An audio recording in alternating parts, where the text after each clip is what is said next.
Good morning students, I am Dilshad Khan और मैं आज आपको एक नया टॉपिक्स लेके पढ़ाऊंगा। देखिए, हम लोग जनरली में क्या होता है, हम लोग डेली पढ़ते हैं और डेली पढ़ने के बाद हम लोगों ने क्या उसको एनालिसिस किया है, क्या हम लोगों को आ पाता है नहीं आ पाता है। देखिए, मेरी आदत है हमेशा कि मैं एक बच्चों को डायरेक्टली किसी सब्जेक्ट में प्रेशराइज नहीं करना चाहता। ये मेरी पहले से आदत थी, बच्चों को पहले मैं डाइवर्ट करता हूँ। तो आप लोग जानते अच्छी तरह से कि आप बिल्कुल दुनिया के सबसे बेहतरीन शुमार में से आप बच्चे हैं। अगर आप थोड़ी सी कोशिश कर लिए, थोड़ा सा बस कोशिश कर लें, तो आपको वो सारी चीजें मिल सकती हैं जो आप इमेजिनेशन में नहीं कर सकते। तो मैं आज आपको एक नया टॉपिक्स लेके पढ़ाऊंगा और मैं आपको बताऊंगा हर एक यूजेस का किस तरह से इस्तेमाल अलग अलग तरीके से होता है, किस तरह से अलग अलग तरीके से उसे इस्तेमाल किया जाता है और उसका एक पॉइंट क्या होता है, उसका एक व्यू क्या होता है और पर्टिकुलर उसका प्लेस क्या होता है। तो आज के टॉपिक में बस इंग्लिश का एक नया टॉपिक्स में लेके आऊंगा। ये समझ लीजिए कि आप कई बार उसको पढ़ चुके हैं, लेकिन थोड़ा सा बस मेरा अंदाज पढ़ने की कोशिश करिए। क्या है मेरा अंदाज, आइए मैं आपको वीडियो में दिखाता हूँ। ठीक है, तो आज वीडियो में देखने के लिए कोशिश करेंगे। Okay, thanks. आइए वीडियो में देखते हैं। तो हमने अभी तक बात किया और अब मैं पढ़ाने वाला हूं आपको किस तरह से एक पोजीशन इन टाइम पर क्या होता है। पोजीशन इन टाइम मैं आपको बताने की कोशिश कर रहा हूं, पोजीशन इन टाइम। ओके, तो यहां मैं लिख देता हूं कि पोजीशन इन टाइम। अब आज ये देखेंगे कि ऐसे कौन से वर्ड्स होते हैं जो टाइम को शो करते हैं, ऐसे कौन से वर्ड्स होते हैं जो टाइम आपको बताएंगे, पोजीशन बताएंगे, टाइम की स्थिति क्या बताएंगे। तो पहले हम बात कर लेते हैं कि ऐसे कौन से वर्ड्स हैं। निश्चित या अनिश्चित, समझिए कि कोशिश करिए कि सुनिए कि निश्चित या अनिश्चित समय या अवधि, अवधि को बोलते हैं पीरियड, का भाव व्यक्त करने के लिए भी हमें प्रीपोजिशन या प्रीपोजिशनल फ्रेजेस का प्रयोग करना पड़ता है। इनमें मुख्य प्रीपोजिशन कौन कौन से हैं, जिसे हम बात करें मुख्य कौन कौन से हैं। नंबर 1 एट, एट हो गया, ऑन हो गया, ड्यूरिंग हो गया और फ्रॉम हो गया, सिंस हो गया। ठीक है, ये सारी चीजें होते हैं। बिटवीन हो गया, बिटवीन, बिफोर, बिफोर के बाद आ जाएगा आपका आफ्टर, आफ्टर हो गया, अराउंड हो गया, अराउंड के बाद अबाउट हो गया, अबाउट, और इसके बाद थ्रू आउट हो गया, थ्रू आउट। ठीक है, सॉरी, थ्रू आउट हो गया, THROUGHOUT, थ्रू आउट। ठीक है, बाई हो गया और ओवर हो गया, ओवर, और इसके बाद हमारा है पास्ट और टिल, अनटिल, टू, और टू के बाद एक और है अंडर। देखा स्टूडेंट्स, आज आपके लिए इतने सारी चीजों से हमको पोजीशन एंड टाइम के बारे में पता चलता है। जनरली में हम पढ़ चुके हैं, हमें पता है कि हम सारी चीजें पढ़ चुके हैं, अच्छी तरह से हमें आती है। लेकिन मैं आपको ये नहीं कह रहा कि मैं आपको पहली बार पढ़ाने जा रहा हूँ। मैं पढ़ाने जा रहा हूँ, अपना व्यू पढ़ाने जा रहा हूँ।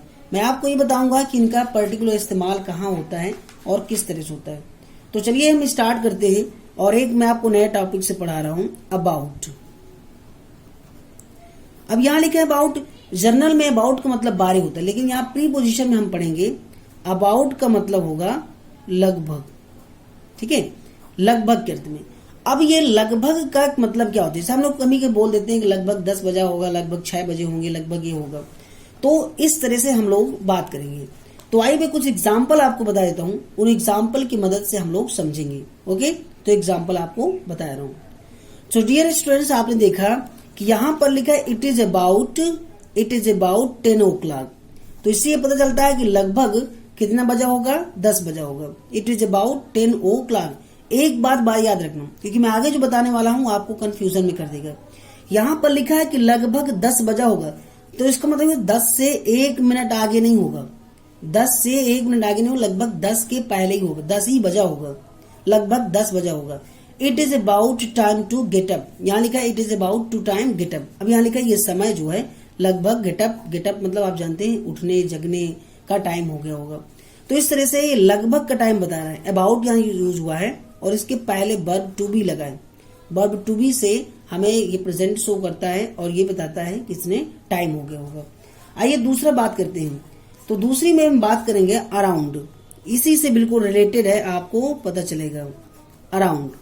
अब यहाँ लिखा है अराउंड, अराउंड का जो हिंदी होता है, अराउंड का भी प्रयोग अबाउट के ही अर्थ में होता है। मैंने आपको बताया था इसका मतलब भी होता है लगभग, ठीक है, इसका मतलब भी होता है लगभग होता है,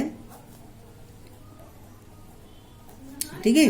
लेकिन इसमें थोड़ा सा डिफरेंस क्या है, अभी मैंने बताया था आपको कि यहाँ पर लिखा था कि 10 बजे होंगे, मतलब 10 बजे होंगे, 10 बजे से 1 मिनट आगे नहीं होगा। लेकिन अराउंड का मतलब होता है 10 के 2-4 मिनट आगे या 2-4 मिनट पीछे, लगभग के आसपास, है ना, लगभग या आसपास होता है।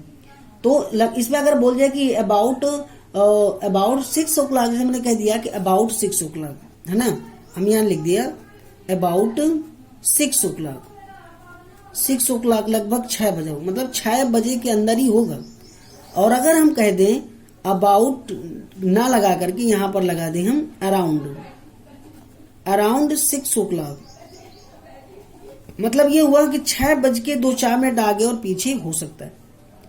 तो अराउंड और अबाउट में ये फर्क है। So may I hope you understand very well about this terms of around and abouts. आगे की बात है तो हम बात करेंगे बाई। अब देखिए बाई का जो अर्थ होता है वो तक के लिए होता है, तक के लिए, है ना।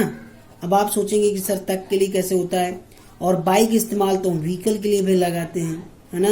आपको पता है बाई का इस्तेमाल हम पैसिव वॉइस में भी करते हैं, है ना। और बाई से हम बहुत सारी चीजें, मान लीजिए इसे और जनरल अर्थ में करते हैं। तो इस तरह से 3-4 चीजें, लेकिन हम जो पढ़ने वाले हैं यहाँ पर वो हम सिर्फ पढ़ेंगे बाई का जो अर्थ होता है तक के लिए, है ना, निश्चित या निर्धारित समय या तिथि के लिए। यानी कोई निश्चित क्या होगा, समय होगा, कोई तिथि होगी, तिथि से मेरा मतलब है डेट होगा। यहाँ हम ले लेते हैं टाइम और यहाँ ले लेते हैं कोई डेट, है ना, इनके लिए करते हैं। वो निश्चित समय होना चाहिए।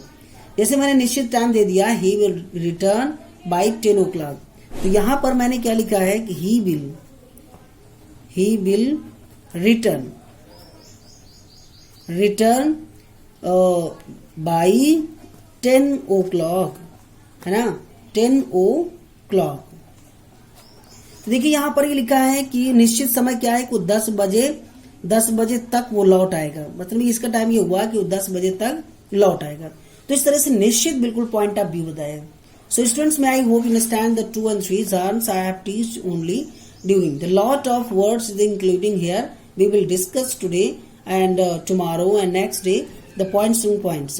So may I hope you understand very well out, and please share my video and understand this very well and comment. Thanks a lot and have a nice day.